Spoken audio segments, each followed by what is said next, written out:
In the annals of modern warfare, Operation Desert Storm stands as a testament to the power of meticulous planning, strategic brilliance, and the decisive advantage of technological superiority. This conflict, which unfolded in the sands of the Persian Gulf in 1991, was a pivotal moment in military history, showcasing the United States' ability to orchestrate a swift and overwhelming victory against a formidable adversary. But what were the key factors that contributed to the success of Operation Desert Storm? How did the leadership and strategic acumen of key military personnel shape the course of this operation? And perhaps most importantly, what role did the technological disparity between the two sides play in determining the outcome of this conflict? To answer these questions, we must delve into the intricate details of this operation, examining the decisions and actions of the military leaders who orchestrated this remarkable campaign, as well as the cutting-edge weapons and technologies that gave the coalition forces a decisive edge on the battlefield. The architects of victory. At the helm of Operation Desert Storm was General Norman Schwarzkopf, a seasoned military commander who had honed his skills in the crucible of the Vietnam War. Schwarzkopf's leadership and strategic vision were instrumental in shaping the overall campaign plan, which aimed to cripple the Iraqi forces through a relentless air campaign before launching a decisive ground offensive. Working closely with Schwarzkopf was Lieutenant General Chuck Horner, the commander of the U.S. Central Command Air Forces. Horner's expertise in air warfare and his innovative approach to integrating various air assets played a pivotal role in the success of the air campaign. His Instant Thunder plan, which called for a massive and sustained aerial bombardment of Iraqi targets, set the stage for the coalition's eventual victory. But the success of Operation Desert Storm was not solely the result of the efforts of these two leaders. It was a collaborative effort that involved a cadre of talented military personnel, each bringing their unique expertise and strategic insights to the table. One such individual was Lieutenant General Walter E. Boomer, the commander of the U.S. Marine Corps forces during the operation. Boomer's innovative use of amphibious forces and his ability to coordinate complex operations across multiple fronts were instrumental in the coalition's success. Similarly, Lieutenant General Frederick M. Franks Jr., the commander of the U.S. Army's 7th Corps, played a crucial role in the ground offensive.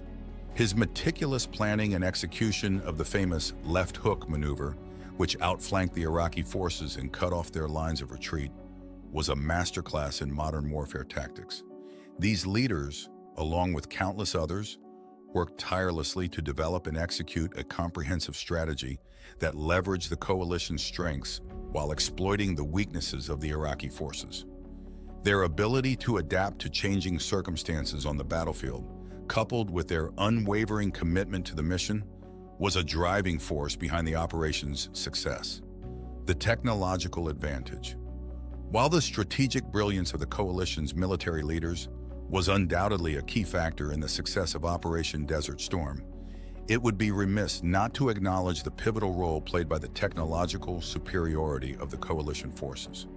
The disparity in weapons and systems between the two sides was staggering, and it ultimately proved to be a decisive factor in the outcome of the conflict. One of the most significant advantages enjoyed by the coalition forces was their advanced air power capabilities.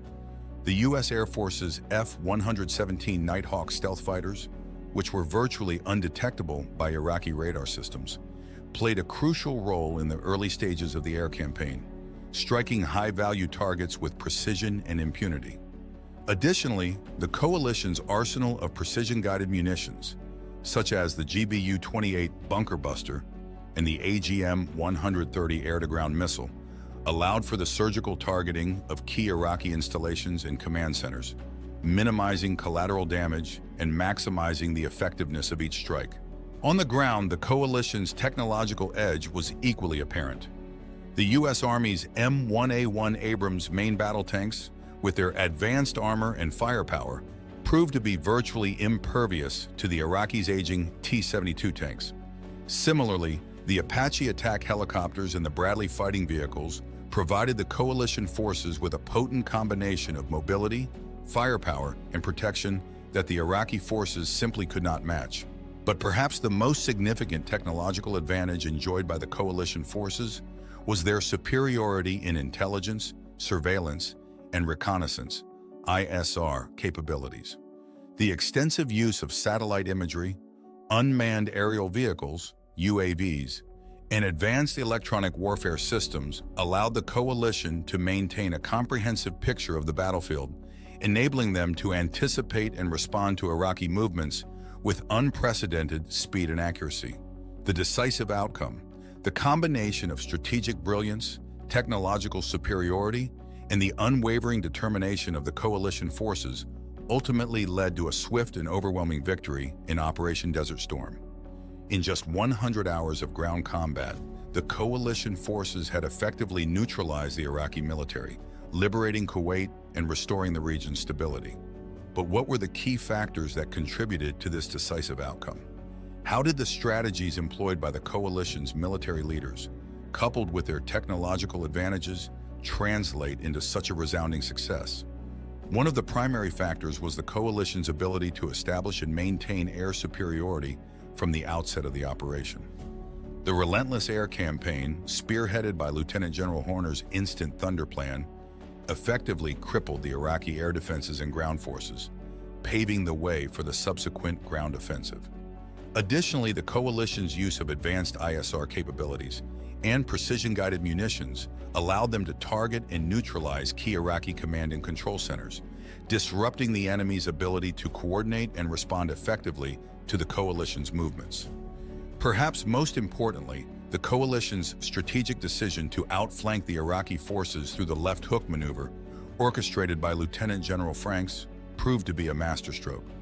This bold move not only caught the Iraqi forces off guard, but also effectively cut off their lines of retreat, leaving them vulnerable and demoralized. In the end, the combination of these factors, coupled with the sheer overwhelming force of the coalition's military might, proved to be too much for the Iraqi forces to withstand. The result was a decisive victory that not only liberated Kuwait, but also served as a powerful demonstration of the United States' ability to project its military power on a global scale.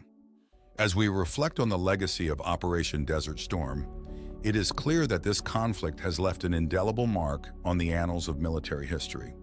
It served as a testament to the importance of strategic planning, technological superiority, and the unwavering determination of the men and women who serve in the armed forces.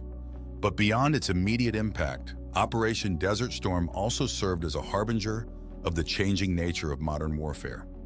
The coalition's reliance on advanced technologies, precision-guided munitions, and ISR capabilities foreshadowed the increasing importance of these capabilities in future conflicts.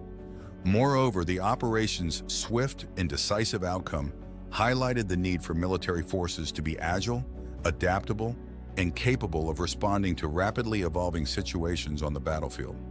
The days of protracted, attritional warfare were giving way to a new era of precision strikes, surgical operations, and the pursuit of overwhelming force to achieve decisive victories. As we look to the future, the lessons learned from Operation Desert Storm will undoubtedly continue to shape the way military forces around the world approach warfare.